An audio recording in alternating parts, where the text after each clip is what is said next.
who sacrificed for this day, and my sincere pranamams to all the teachers and gurus who are sitting here.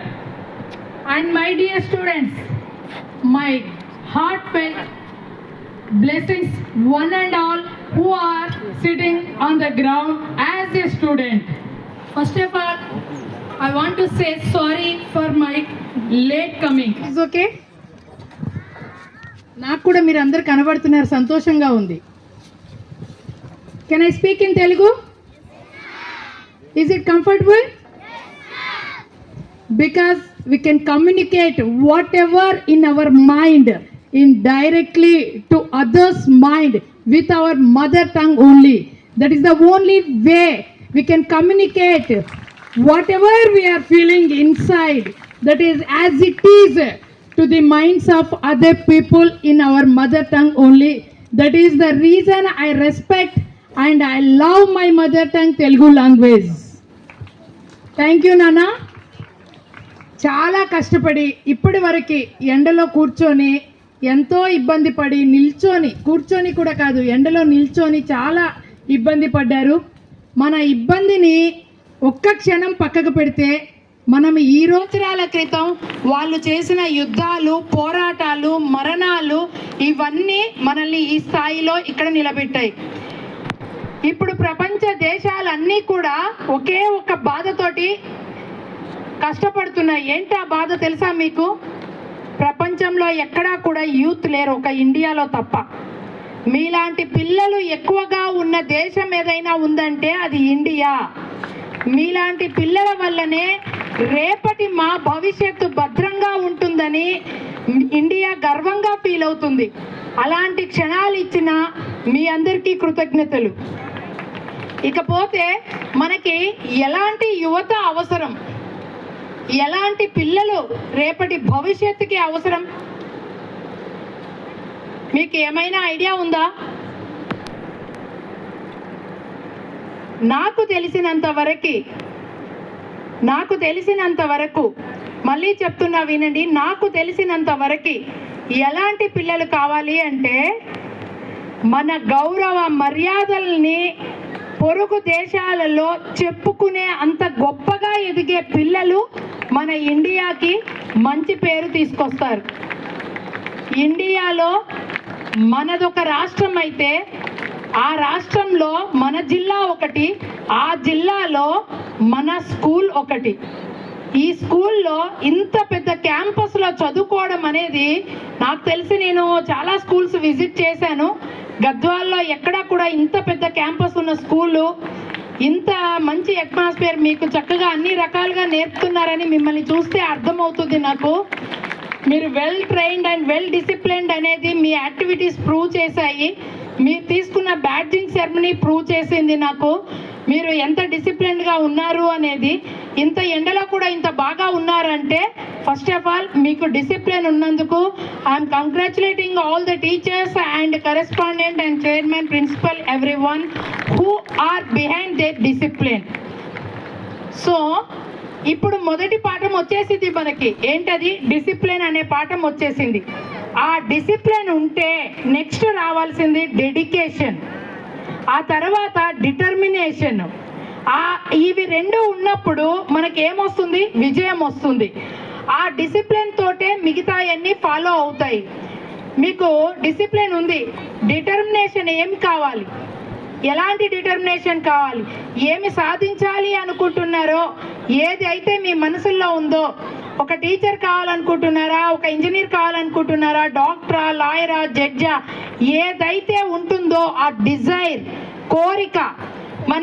మనకి independence తీసుకువచ్చిన లీడర్స్కి అందరికీ ఏముంది? Dzire. Independence తీసుకురావడం అనేది their ultimate Dzire కదా. They proved it, they placed before us. So what are the hurdles to us to move forward, to look forward, to go forward? Nothing is there, nobody is there, only for your victory. Because ఎందుకంటే మీ ఆలోచన, మీ యొక్క ఆలోచనే మీకు అడ్డంకిగా నిలబడుతుంది. మేము ఆడపిల్లలమనో మేము లేకపోతే సాధించలేమనో ఇలాంటివి ఏమీ పెట్టుకోవద్దు. ఏ ఉద్యోగం నోటిఫికేషన్ తీసుకున్నా, టీచర్స్ కావచ్చు, జడ్జెస్ కావచ్చు, ఏ నోటిఫికేషన్ తీసుకున్నా majority of the winners are girls. Majority winners are girls. ఇక్కడ నాకు గర్ల్స్ స్ట్రెంత్ ఎక్కువ కనబడుతుంది బాయ్స్ స్ట్రెంత్ కన్నా. అందుకోసమని నేను స్పెసిఫిక్గా మీకు ఇది అడ్రస్ చేశాను. ప్రతి నోటిఫికేషన్లో గర్ల్స్ విక్టరీ ఎక్కువగా ఉంటుంది. రీజన్ ఏంటి, అబ్బాయిలు ఎందుకు వెనకపడుతున్నారంటే మీరు ఫోకస్ తగ్గింది. మీ ఫోకస్ అదర్ యాక్టివిటీస్ మీద ఎక్కువ అవ్వడము. అమ్మాయిలకి ఒకే ఒక ఫోకస్, వాళ్ళు టార్గెట్ చేసుకుంటున్నారు, ఏం చేస్తున్నారు, టార్గెట్ని అచీవ్ చేస్తున్నారు. బట్ మీరు డీవియేట్ అవుతున్నారు. మొబైల్ ఫోన్ కావచ్చు, లేదా ఇంటర్నెట్ కావచ్చు, లేదా టీవీస్ కావచ్చు, సినిమాస్ కావచ్చు, స్పోర్ట్స్ కావచ్చు. స్పోర్ట్స్లో డీవియేషన్ అనేది తీసుకోను నేను. స్పోర్ట్స్ అనేది మనకి ఎంత ఎంటర్టైన్మెంట్, ఎనర్జీ ఇస్తుందో, ఎట్ ద సేమ్ టైం అదే కెరియర్గా మలుచుకుంటే, దాన్ని అదే ఎయిమ్గా పెట్టుకుంటే ఎలా అచీవ్ చేయాలి మీ గోల్ అనేది మైండ్లో పెట్టుకొని fix the aim at a high and target it and crack it. అలా అయితే ఎప్పుడైతే మనం డిసైడ్ అవుతామో, ఒక డెసిషన్ తీసుకుంటామో, ఖచ్చితంగా ఆ హైట్స్ వెళ్ళే వరకు నిద్రపోకుండా శ్రమించండి. మీ అందరికీ ఇష్టమైన హీరో పవన్ కళ్యాణ్ కదా. చాలా మంది పవన్ కళ్యాణ్ చాలా మందికి ఇష్టం కదా. మీకు చరిత్రలో ఏం జరిగిందో కన్నా నిన్న మొన్న ఏం జరిగిందో చెప్దాం అనుకుంటున్నా. నేను ఎప్పుడు ఏ సినిమా హీరో గురించి మాట్లాడిన ఎక్కువ, కానీ అతను పడి లేచిన కెరటం లాగా అనిపించాడు. అతను నమ్మిన సిద్ధాంతం కోసం ఓడిపోయినా సరే పోరాటాన్ని ఆపకుండా పోరాడి డిప్యూటీ సీఎం లెవెల్కి ఎదిగాడు కదా. అంటే ఏంటి, మనకి ఏం నేర్పించాడు? ఒకసారి ఒక సబ్జెక్ట్లో తక్కువ మార్కులు వచ్చాయనో, లేకపోతే ఒక ర్యాంకు వెనకబడ్డామనో ఆగిపోకూడదు మన ప్రయాణం. మళ్ళీ ఆ ర్యాంక్ ఎలా వస్తుందో, ఆ స్థాయికి మళ్ళీ ఎలా వెళ్ళాలో, ఎప్పుడు కూడా ఫస్ట్ ప్లేస్కి ఎలా వెళ్ళాలి అనే మనం ఆలోచించి ఒక ఆదర్శంగా అలాంటి వాళ్ళని తీసుకొని ముందుకు వెళ్ళాలి. ఎప్పుడన్నా ఎగ్జామ్ పెట్టనియండి, మనకు అనవసరం. ఇవాళ ఎగ్జామ్ పెడతాను అంటే నీకు అది వచ్చేసి ఉండాలి. ఎందుకంటే అప్ టు ద మార్క్ చదివేసి ఉండాలి. పాఠం చెప్పడం గురువు వంతు. ఎవరినైనా అడగండి, మీ టీచర్స్ అందరినీ ఎప్పుడైనా లీజర్ పీరియడ్ వచ్చినప్పుడు ask them to tell their success story and what are the failures they faced to reach that stage. You must ask, you must learn. ఇదన్నీ ఒక పక్కన పెడితే ఇంటికి వెళ్ళిన తర్వాత ఒక్కసారి మీ పేరెంట్స్ తోటి, మీ బెడ్రూమ్లో మీ పేరెంట్స్ తోటి మీరు పడుకున్నప్పుడు మీ డాడీని అడగండి, నానా ఈ స్థాయికి రావడానికి నువ్వు ఏమేమి చేశావు నీ జీవితంలో? ఎప్పుడైనా అడిగారా నాన్నని? అడగలేదు కదా. ఈరోజు అడగండి. ఈరోజు ఇండిపెండెన్స్ డే, చక్కగా ఫ్రీగా ఉన్నారు కదా, డాడీ కూడా తొందరగానే ఇంటికి వస్తారు. డాడీని అడగండి, అమ్మని అడగండి. ఆ స్థాయికి రావడానికి వాళ్ళు ఎన్ని కన్నీళ్లు కార్చారో మీకు చెప్తారు. మీకు ఒక విషయం చెప్పనా, ఒక పేరెంట్ ఒక నెలకి 1,00,000 రూపాయలు సంపాదిస్తే ఆ పేరెంట్ తన 75% ఆఫ్ శాలరీ మీ మీద ఇన్వెస్ట్ చేస్తాడు. ప్రతి parent, including me and your teachers also, they are spending 75% of their income on their children only, because you are our life, you are our breath. So trust your parents blindly. ఎక్కడ కూడా చెడ్డ తల్లి కానీ చెడ్డ తండ్రి కానీ ఉండరు. తన బిడ్డ పైకి రావాలనే కోరుకునే తల్లిదండ్రులు ఉంటారు. మనం ఎప్పుడు ఎక్సెప్షనల్ కేసెస్ గురించి తీసుకోకూడదు, మెజారిటీ ఆఫ్ కేసెస్ గురించి తీసుకోవాలి. ఎక్కడో ఒకరో ఇద్దరో తప్పు చేశారంటే అదొక ట్రెండ్ సెట్ లాగా దాన్ని మనము ఒక ఆదర్శంగా ఎప్పుడు తీసుకోకూడదు. మెజారిటీ ఆఫ్ ద పేరెంట్స్ ఏం చేశారు? ఒక భగత్ సింగ్ని ఎలా ఇచ్చారు, ఒక శివాజీని ఎలా ఇచ్చారు, ఒక సుభాష్ చంద్ర బోస్ని ఎలా ఇచ్చారు ఆ పేరెంట్స్, ఒక మహాత్మా గాంధీని ఎలా ఇచ్చారు, నిన్న మొన్న చూసినటువంటి పెద్ద పెద్ద లీడర్స్ వీళ్ళందరూ ఎలా వచ్చారు? Just because of good parenting.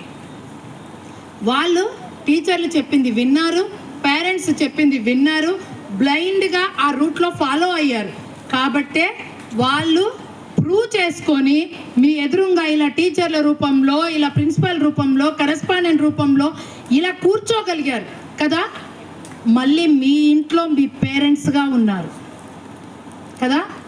మీ పేరెంట్స్ని ఖచ్చితంగా వాళ్ళ సక్సెస్ స్టోరీ, వాళ్ళ ఫెయిల్యూర్ స్టోరీ రెండూ అడగండి.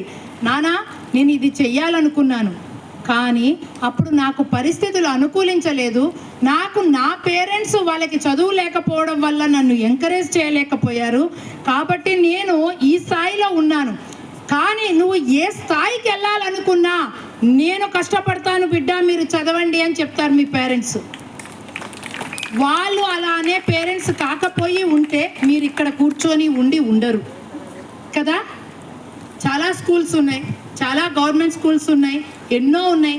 అయినా కూడా వాళ్ళు ఇక్కడ మిమ్మల్ని కూర్చోబెట్టారంటే ఈ ఇన్స్టిట్యూషన్ మీద ఎంత నమ్మకం ఉంటే మిమ్మల్ని ఇక్కడ కూర్చోబెట్టారు.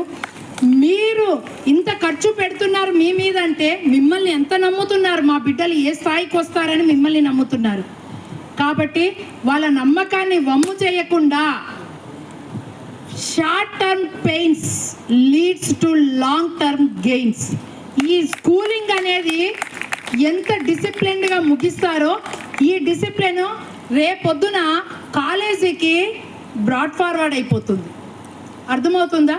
ఆ కాలేజీలోకి వెళ్ళిన తర్వాత ఆ కాలేజ్ ఎడ్యుకేషన్ కంప్లీట్ చేసుకొని ఒక ఉమెన్గా, ఒక మ్యాన్గా మీరు సొసైటీలోకి అడుగు పెట్టే నాటికి ఎంత అందంగా ఉంటుందంటే, మీరు ఈ డిటర్మినేషన్ పెట్టుకొని కమిట్మెంట్ తోటి ముందుకు వెళ్తే చాలా చాలా బ్యూటిఫుల్గా ఉంటుంది నాన్న మీ భవిష్యత్తు. అంతేకాని అనవసరమైనటువంటి షార్ట్ టర్మ్ ఎంటర్టైన్మెంట్స్, ఇటు మీడియా కానీ లేదంటే ఈ ఇంటర్నెట్ కానీ ఇలాంటి సోషల్ మీడియాల్లో ఇలా మీరు టైం ఇన్వెస్ట్ చేసే టైం ఏదైతే ఉందో అది మీ భవిష్యత్తుని కిల్ చేసేది కాకుండా మీ భవిష్యత్తుని షైన్ చేసేదిగా ఉండాలి. మీరు నెట్ ఓపెన్ చేస్తే మీ సబ్జెక్ట్ ఓరియంటెడ్గా మీరు ఏది అవ్వాలనుకుంటున్నారో దాని గురించి ప్లస్ ఆర్ మైనస్లు, మెరిట్స్, డిమెరిట్స్, డిసడ్వాంటేజెస్, అడ్వాంటేజెస్ ఇవన్నీ సెర్చ్ చేయండి. అది మీకు ఎలా అవుతుందంటే యాడ్-ఇన్ ఫ్యాక్టర్ లాగా అవుతుంది మీ యొక్క ఎయిమ్కి, మీరు ఏదైతే పెట్టుకున్నారో దానికి. అలా ఉపయోగపడేది మీరు చూసినంత కాలము మీరు పైకి వస్తూ ఉంటారు నాన్న. తల వంచుకొని చదువుకుంటే తలెత్తుకొని బ్రతికేలాగా మీ పేరెంట్స్, మీ గురువులు మిమ్మల్ని తీర్చిదిద్దగలరు. చప్పట్లు కొట్టే స్థాయి నుంచి చప్పట్లు కొట్టించుకునే స్థాయికి మీరందరూ ఎదగాలని, మీ తల్లిదండ్రులు కన్న కలల్ని, మీ గురువులు నేర్పిన విద్యాబుద్ధుల్ని మనసులో పెట్టుకొని బయటికి వెళ్ళినా కూడా ఏ స్కూల్లో చెప్పారమ్మా నీకు ఈ కల్చర్ అంతా ఇంత బాగా నేర్చుకున్నావు, ఈ డిసిప్లిన్ ఏ స్కూల్లో చదువుకున్నావు, మీరు ఎప్పుడైనా విన్నారా? ఎవడురా నీకు పాఠాలు చెప్పింది? ఈ మధ్య బాగా ప్యాషన్ అయిపోయింది డైలాగ్ కదా. అలా అనిపించకుండా ఉండాలి అంటే ఫస్ట్ ఆఫ్ ఆల్ డిసిప్లిన్ ముఖ్యము. ఆ డిసిప్లిన్ని విడవకుండా మీ అమ్మా నాన్న కలలు నెరవేర్చాలని వాళ్ళు పడ్డ కష్టాలకి శ్రీనివాసరావు గారి అబ్బాయో లేకపోతే సుబ్బారావు గారి అబ్బాయో అని చెప్పుకోకుండా నితిన్ వాళ్ళ ఫాదర్ శ్రీనివాసరావు గారు అని చెప్పుకునే స్థాయికి మీరు అందరూ ఎదగాలని, మీకు పాఠాలు చెప్పిన ఈ పాఠశాలకి మంచి పేరు తీసుకురావాలని మీ అందరినీ మనస్ఫూర్తిగా ఆశీర్వదిస్తూ సెలవు తీసుకుంటున్నాను. నా పేరు కవితా గంట. నేను ప్రిన్సిపల్ సీనియర్ సివిల్ జడ్జిగా పనిచేస్తున్నాను. మీ అందరికీ చివరిగా ఒక చిన్న మాట ఏంటంటే, ఎవరికైనా స్కూల్లో కావచ్చు, ఇంట్లో కావచ్చు, లేకపోతే మీ పక్కన ఉన్న వాళ్ళతో కావచ్చు, ఇంటి పక్కల వాళ్ళతో కావచ్చు, ఎటువంటి సమస్యలు ఏదైనా ఎదురైతే జిల్లా న్యాయ సేవాధికార సంస్థ తరపున ఉచితంగా అంటే డిస్ట్రిక్ట్ లీగల్ ఎయిడ్ తరపున మీకు ఫ్రీగా సర్వీస్ చేయడానికి మా కోర్టులో సిద్ధంగా ఉంటాం మేము. మీకు ఏ సమస్యలు వచ్చినా, మీ చుట్టుపక్కల వారికి ఎలాంటి సమస్యలు ఉన్నా మీరు పోస్ట్ కార్డు తోటి డిస్ట్రిక్ట్ కోర్టుకు పంపించినా మేము ఆ కార్డు చదివి కూడా మీ సమస్య మీద స్పందిస్తామని తెలియజేసుకుంటూ సెలవు తీసుకుంటున్నాను. ధన్యవాదాలు. Thank you.